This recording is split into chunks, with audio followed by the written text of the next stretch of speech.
Solo leveling রেগনারক episode 37-এর শুরুতে আমরা দুজনকে মাইনিং করতে দেখি।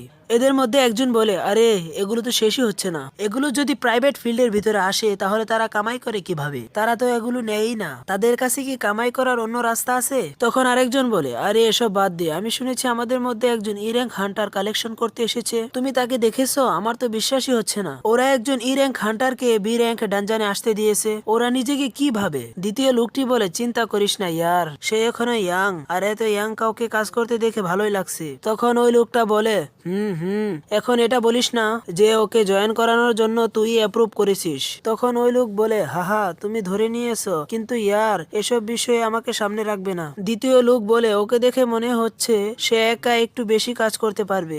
আরে এসব বাদ দাও, এখানে আমাদের কাজ শেষ, চলো ওকে সাহায্য করি। আর তখন সিন চেঞ্জ হয় আর আমরা দেখি গুহায় মাইনিং করা শেষ হয়ে গেছে, কিন্তু তখন আমরা ভিতরে সোহো আর মনস্টারকে দেখতে পাই। বীরু বলে, ইয়াং মোনার্ক, এই মনস্টারের পাওয়ার। সোহো বলে, হ্যাঁ আমি ফিল করতে পারছি, কেননা আমার ফিল ট্যাগ একটু হাই হয়ে গেছে। এর মধ্যে আমার সেই শক্তি ফিল হচ্ছে যেমনটা এ র্যাঙ্ক র্যান্ডলফ থেকে এসেছিল।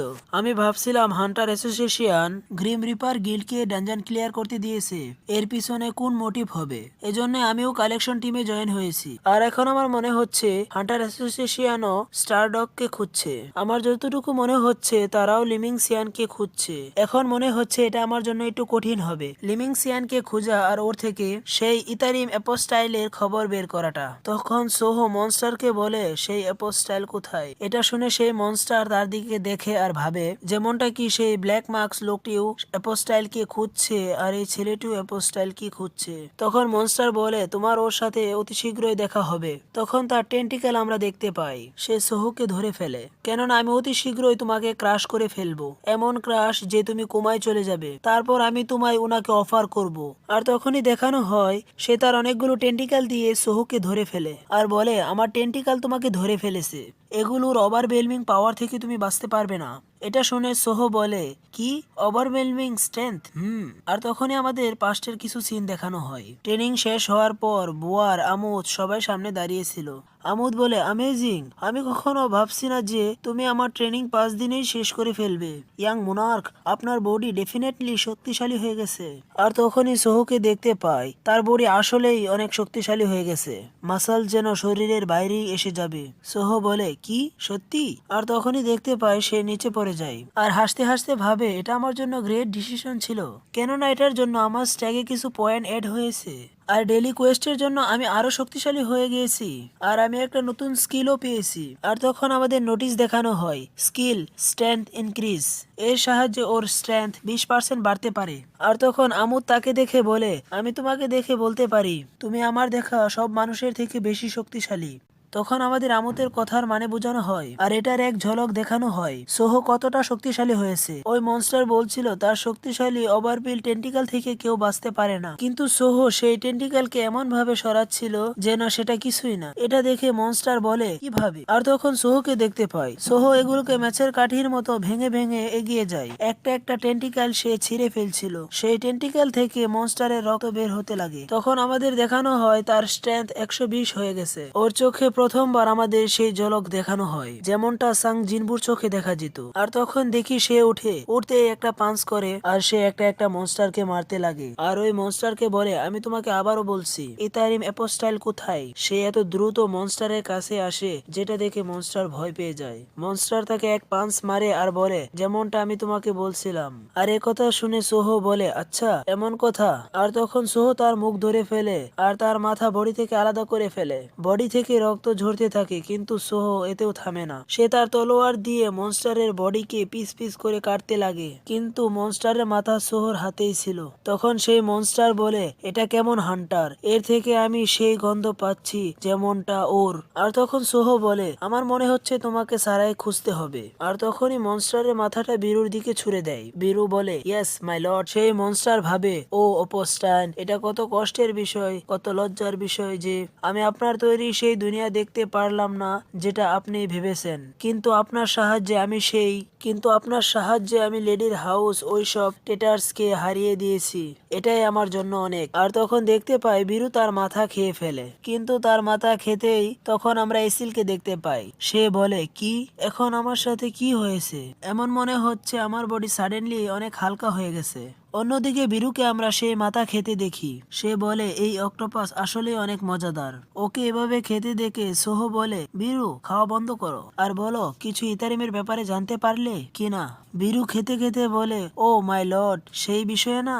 হ্যাঁ, সে যেভাবে ইতারিমের ব্যাপারে ভাবে সেটা উজ্জ্বল ছায়ার মতো। আমি বেশি কিছু জানতে পারিনি ওর ব্যাপারে। এটা শুনে সোহর কিছুটা খারাপ লাগে। সে বলে, কি আরেকবার ডেড এন্ড? আমার কাছে কি আর কোনো চয়েসই নেই সোজা লিমিং সিয়ানের থেকে জানা ছাড়া? লিমিং সিয়ান যে কি পুরো স্টারডাক ফ্যাক্টরি ইনচার্জ, আমি কি করব? আর তখনই সিন চেঞ্জ হয় আর আমাদের সেই অ্যাপোস্টাইলকে দেখানো হয়। ওরও প্রেজেন্স ফিল হয়। ওর একটা ডিমান্ড, সে মারা গিয়েছে। সে ভাবে, কি এটা তো কোনো হান্টার অ্যাসোসিয়েশন করেনি। আর তখন সিন চেঞ্জ হয়, পাজু ফিল্ড মনস্টার রুম দেখানো হয়। আর তারা বলে এটা হলো পাজু ফিল্ড বস মনস্টার রুম। সেই গেটকে দেখতে পাই আর ওর সামনে বেক মিনহু, লিমিং সিয়ান আর সেই অ্যাপোস্টাইল ছিল। বেক মিনহু পিছনে দেখে ভাবে, আমি এখন পর্যন্ত কিছুই জানতে পারলাম না, কিন্তু পাজু ফিল্ড এটা তো সেই জায়গায় যেখানে স্টারডাক বানানোর কথা ছিল।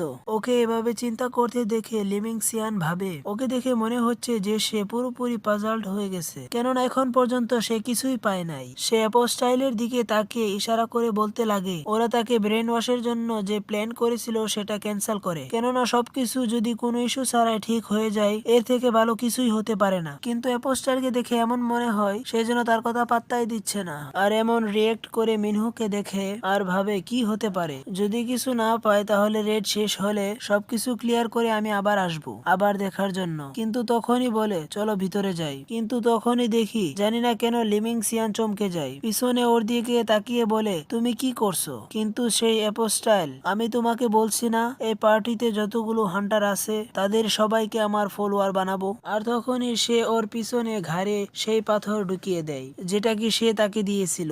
এখন দেখতে পায় সে পাথর যেন কিভাবে কাজ করছিল। সে বলে, যাদের আমি নিজের জন্য বাছাই করি ওর কিছু ভ্যালু হতে হবে। তুমি বলেছিলে তোমার মতো একজন এ র্যাঙ্ক হান্টারের সাথে মিলে এস র্যাঙ্ক হান্টার লিম তিয়াগুকে মারা এটা শুরু থেকেই স্ট্রেচ প্রপোজাল ছিল। এজন্য শুরু থেকেই তোমাকে ব্যবহার করতে হয়েছে যাতে আমি লিম তিয়াগু পর্যন্ত পৌঁছাতে পারি। কিন্তু তার এই কথা শুনে সে অনেক বেশি ভয় পেয়ে যায় আর পিছনে ফিরে রেগে বলে, কি আবারও এস র্যাঙ্কের ব্যাপারে কথা বলছো? তোমার কি মনে হয় তোমার মতো কারো কাছ থেকে আমি ব্রেন ওয়াশ হব? সে পিছনে ঘুরতে অদ্ভুত এক জায়গায় এসে পড়ে। তার আশেপাশে কিছুই ছিল না। সে এদিকে ওদিকে আশেপাশে দেখে আর তখনই সে অ্যাপোস্টাইলের লোকদের দেখতে পায় যেখানে লেখা ছিল যেমনটা কি সুপ্রিম ওয়ান বলে আমাদের সাথে চলো। সে যদি না মানতো তাহলে সে মারা যেত। আর তখন দেখতে পাই সে ফিরে এসেছে আর এখন সে অ্যাপোস্টাইলের পেদা হয়ে যায়। আর এখন অ্যাপোস্টাইল সামনে দেখে বলে, এখন দ্বিতীয় মুভ করি। আর এখন সে মিনহুর দিকে দেখে, তো সে কি বিয়োগ মিনহুকে কন্ট্রোল করতে পারবে? সোহ কি অ্যাপোস্টাইলকে খুঁজে পাবে? আগামী পর্বের আপডেট জানতে আমাদের চ্যানেলটিকে সাবস্ক্রাইব করো এবং পাশে থাকা বেল আইকনটি বাজিয়ে দাও।